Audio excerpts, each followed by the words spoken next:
Americans are taught from a young age of the entrepreneurial spirit. It's something that is celebrated in our media, by our families, and even in our schools. The idea of one woman or man growing into a company, and that company growing to prominence in the world and making a real impact. But of course, it's not all sunshine and rainbows, because the reality is that startups and small businesses are often very hard work. According to Inc. magazine, 50% of startups fail within 5 years, and that can be a daunting statistic.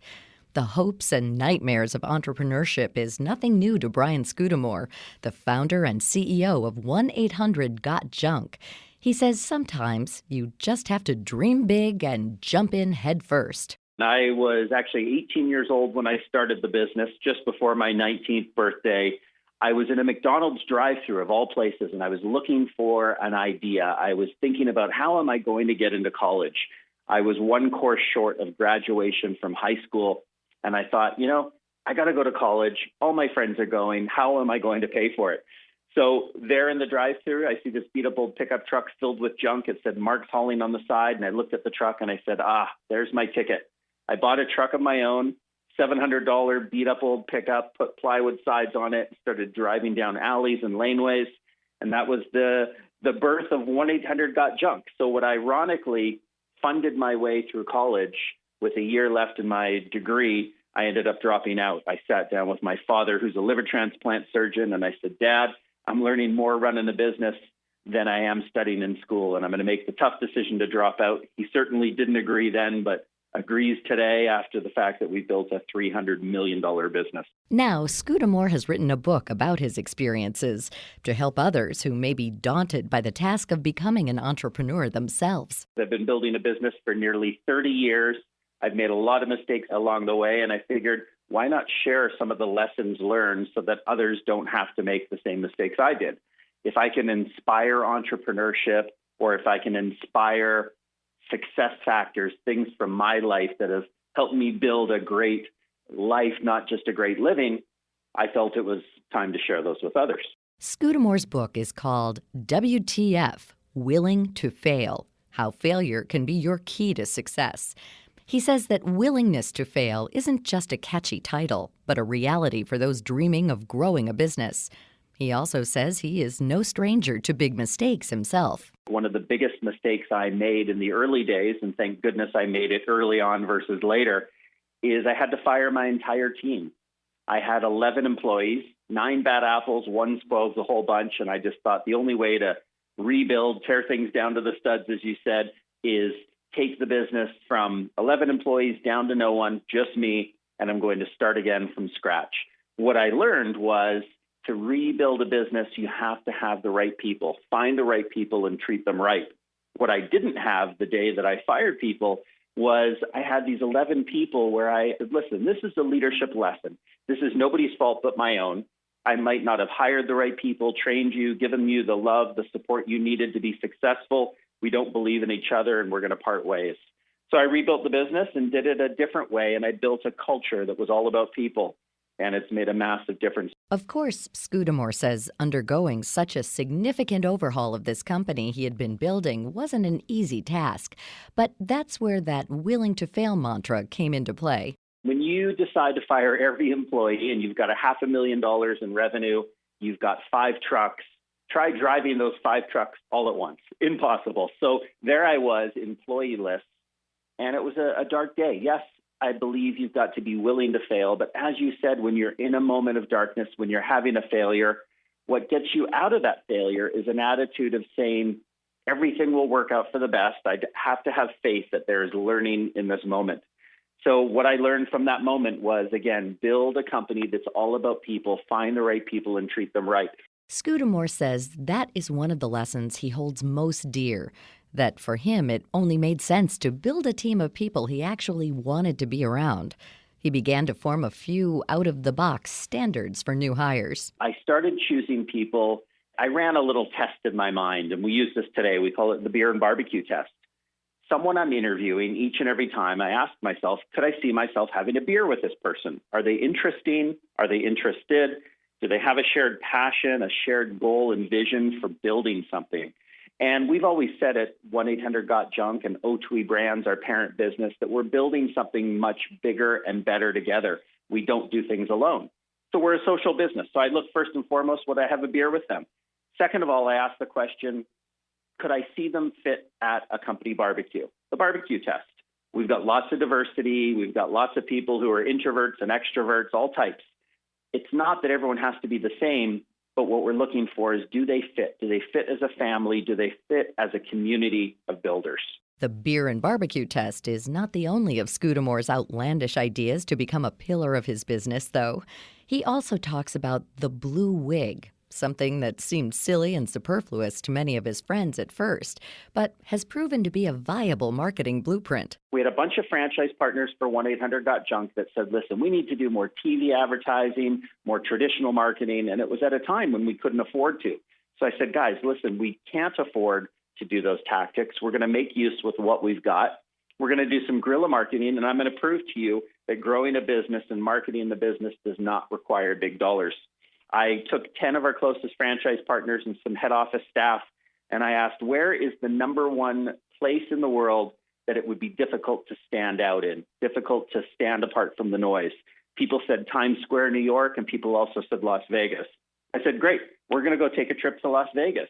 Everybody was in. We took a $29 investment. We put $26 into a bowling shirt that said 1-800-GOT-JUNK on the back, heavily branded, $3 for a blue wig, a bunch of 1-800-GOT-JUNK temporary tattoos, and we flew to Vegas. And what we did is we went to the Hard Rock Hotel, and I said, okay, now let's stand out. We started giving out tattoos, putting them on people. People came up to us and said, are you guys having a bachelor party? Are you rock stars? Who are you? People wanted to talk to us. They could feel our energy and passion. And by the end of the night, we had thousands of tattoos with 1-800-GOT-JUNK out there being talked about. And I showed our partners, you know what? Take the business seriously, but never take yourself too seriously. Of course, Scudamore says it does all come back to that willingness to fail, which he says is something that we're taught from a young age to avoid, but that it can be a really freeing way to go through our lives. If I think of my kids, I remember my middle daughter was learning to ski and was really wrestling with falling. She said, I keep trying, but I keep falling. And I said, no, you don't understand. Falling is a good thing because that will help you learn how not to fall and how to get better and get some confidence. So gave her a little pep talk. And at the end of the day, the next ski lesson, she came up to me. She's like, guess what? I fell today. Big smile on her face. And she meant it.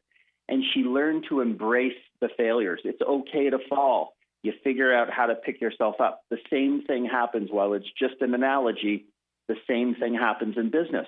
We make mistakes, but when we're in that moment of failure, it's like being on a roller coaster. Hands up on the way up, hands up on the way down. Embrace the ride, enjoy the journey, and just know that things will not be perfect, but learn from those mistakes while you're in it.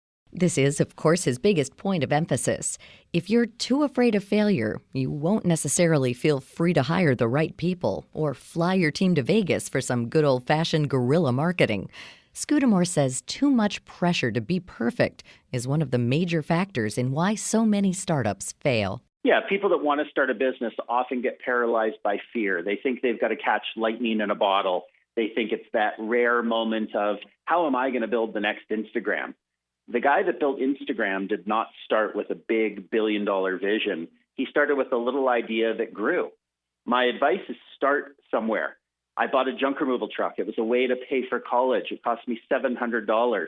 So again, my advice is, as an entrepreneur, someone that wants to start a business, don't quit your job. Don't quit school, not right away. Get out there and just start something. Take an idea, do it small.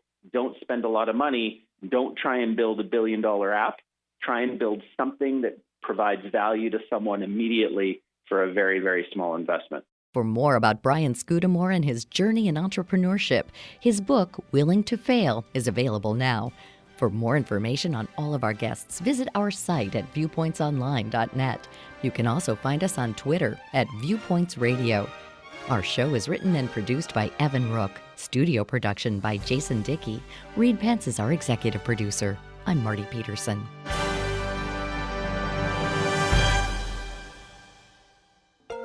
Viewpoints returns in just a moment.